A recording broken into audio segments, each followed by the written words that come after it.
Hi, helicopter വിമാക്സ് unboxing ആണ് നമ്മളിപ്പോൾ നോക്കാൻ പോകുന്നത്. നമുക്കിതിൽ എന്തൊക്കെ ഉണ്ടെന്ന് നോക്കാം. പിന്നെ നമുക്കിതിൻ്റെ പ്രവർത്തനങ്ങളൊക്കെ എങ്ങനെയാണെന്ന് നമുക്കൊന്ന് ചെക്ക് ചെയ്ത് നോക്കാം.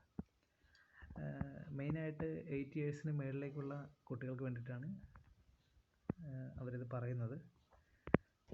കാരണം ചെറിയ കുട്ടികൾക്ക് ഇത് യൂസ് ചെയ്യാനൊക്കെ ഭയങ്കര ബുദ്ധിമുട്ടായിരിക്കും. കാരണം എന്ന് വെച്ച് കഴിഞ്ഞാൽ ഇത് റേഡിയോ കൺട്രോൾ റിമോട്ടാണ് ഇതിനൊപ്പം വരുന്നത്. ഓക്കെ, നമുക്ക് എന്തായാലും ഇതിനകത്ത് എന്തൊക്കെയുണ്ടെന്ന് ജസ്റ്റ് ഒന്ന് പരിചയപ്പെടാം.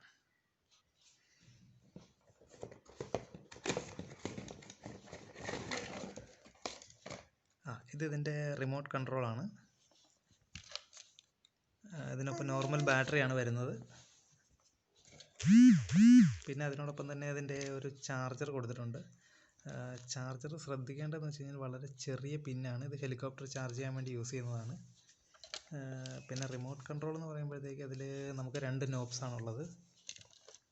ഒന്ന് നമുക്കതിൻ്റെ സ്പീഡ് ഹൈറ്റ് കൺട്രോൾ ചെയ്യാനായിട്ട്. ഇത് കൺട്രോൾ ചെയ്ത് കഴിഞ്ഞാൽ ഹെലികോപ്റ്റർ മുകളിലേക്ക് പോകാൻ താഴ്ത്താനൊക്കെ നമുക്ക് യൂസ് ചെയ്യാവുന്നതാണ്. ലാൻഡിങ്ങിന് വേണ്ടി യൂസ് ചെയ്യുന്നതാണ്. പിന്നെ ഈ നോബ് എന്ന് പറയുന്നത് നമ്മൾ യൂസ് ചെയ്യുന്നത് ലെഫ്റ്റ് റൈറ്റ് കൺട്രോളിന് വേണ്ടിയിട്ടാണ്. പിന്നെ നമുക്കിതിലായിട്ട് ഒരു ഓൺ ഓഫ് സ്വിച്ച് കൊടുത്തിട്ടുണ്ട്. പിന്നെ ഒരു 3 മോഡ്സാണ് കൊടുത്തിരിക്കുന്നത്. നമുക്ക് നോർമലി അത് ഫ്ലൈ ചെയ്യുന്നതിന് വേണ്ടിയിട്ട് C യൂസ് ചെയ്താൽ മതി. പിന്നെ ഇതൊരു IR കൺട്രോൾസാണ് വരുന്നത്.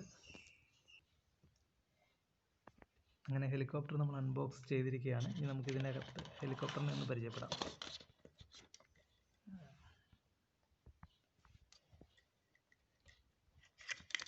ഇത് പ്ലാസ്റ്റിക് ബോഡിയാണ്, വളരെ സൂക്ഷിച്ച് യൂസ് ചെയ്യണം. പിന്നെ ഇതിൻ്റെ ഒരു ഓൺ ഓഫ് സ്വിച്ച് വരുന്നത് ഇതിൻ്റെ ബാക്കിലായിട്ടാണ്. വളരെ ചെറിയൊരു സ്വിച്ചാണ് വരുന്നത്. അത് നമുക്കിവിടെ ഓൺ ചെയ്യാം, ഓഫ് ചെയ്യാം. ഓണായി കഴിയുമ്പോഴത്തേക്ക് നമുക്കൊരു വൈറ്റ് LED കത്തുന്നതാണ്. അതാണ് അതിൻ്റെ ഇൻഡിക്കേഷൻ വരുന്നത്. പിന്നെ അതിൻ്റെ ചാർജിങ് പോർട്ട് എന്ന് പറയുന്നത് വളരെ ചെറിയ പോർട്ടാണ്. അത് നമ്മൾ ശ്രദ്ധിച്ച് കൈകാര്യം ചെയ്യണം. നമുക്ക് എന്തായാലും ഇതൊന്ന് ഫ്ലൈ ചെയ്ത് നോക്കാം. ഞാനിപ്പോൾ ഇത് റൂമിൽ വെച്ചിട്ടാണ് ചെയ്യുന്നത്. അപ്പോൾ നമുക്ക് അധികം ഹൈറ്റിൽ ഫ്ലൈ ചെയ്യാൻ പറ്റില്ല. നമുക്കത് കഴിഞ്ഞിട്ട് പുറത്ത് കൊണ്ടുപോയിട്ട് നോക്കാം. നമ്മൾ ആദ്യം തന്നെ ഇതിൻ്റെ ഈ സ്വിച്ച് അങ്ങോട്ട് ഓൺ ചെയ്യുക. സ്വിച്ച് ഓൺ ചെയ്ത് വയ്ക്കുക. പിന്നെ വരുന്ന റിമോട്ടാണ്. റിമോട്ടിൻ്റെ സ്വിച്ച് ഓൺ ചെയ്യുക. അപ്പോഴത്തേക്ക് റെഡ് ലൈറ്റ് കത്തും. പിന്നെ നമുക്ക് സ്പീഡ് കൺട്രോൾ എന്ന് പറഞ്ഞാൽ നമുക്ക് ജസ്റ്റ് ഇതിൽ വെച്ചിട്ട് ഇതിങ്ങനെ പതുക്കെ കൺട്രോൾ ചെയ്ത് കഴിഞ്ഞാൽ ഇത് ഓടി തുടങ്ങും. അപ്പോൾ നമുക്ക് ഹെലികോപ്റ്റർ മുകളിലേക്ക് പോകണമെന്നുണ്ടെങ്കിൽ നമ്മൾ ജസ്റ്റ് ഒന്ന് സ്പീഡിൽ തൊട്ട് കഴിഞ്ഞാൽ ഇങ്ങനെ ഹെലികോപ്റ്റർ പോകുന്നതാണ്.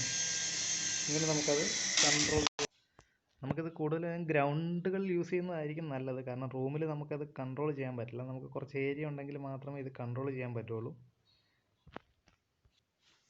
ഇത് യൂസ് ചെയ്യുന്നതിന് മുമ്പ് ശ്രദ്ധിക്കേണ്ട കാര്യങ്ങളെന്ന് വെച്ച് കഴിഞ്ഞാൽ ഫസ്റ്റ് നമ്മളിതിൻ്റെ ബാറ്ററി ഫുൾ ചാർജ് ആയിരിക്കണം. പിന്നെ നമ്മുടെ റിമോട്ട് ഫുൾ ചാർജ് ആയിരിക്കണം. കാരണം IR കൺട്രോൾസ് ആയതുകൊണ്ട് നമുക്ക് ബാറ്ററിക്ക് ചാർജ് ഇല്ലാന്നുണ്ടെങ്കിൽ കൺട്രോൾ ചെയ്യാൻ ബുദ്ധിമുട്ടായിരിക്കും.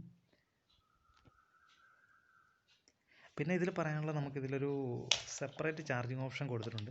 നമ്മളിപ്പോൾ പുറത്തെവിടെയെങ്കിലും പോയാണ് യൂസ് ചെയ്യുന്നതെന്നുണ്ടെങ്കിൽ നമുക്കവിടെ ചാർജ് ചെയ്യാനുള്ള ഓപ്ഷനൊന്നും ഇല്ലയെന്നുണ്ടെങ്കിൽ അത്യാവശ്യം ഹെലികോപ്റ്റർ നമുക്ക് ഇതിൽ നിന്ന് റിമോട്ട് കൺട്രോളിൽ നിന്ന് തന്നെ ചാർജ് ചെയ്യാവുന്നതാണ്.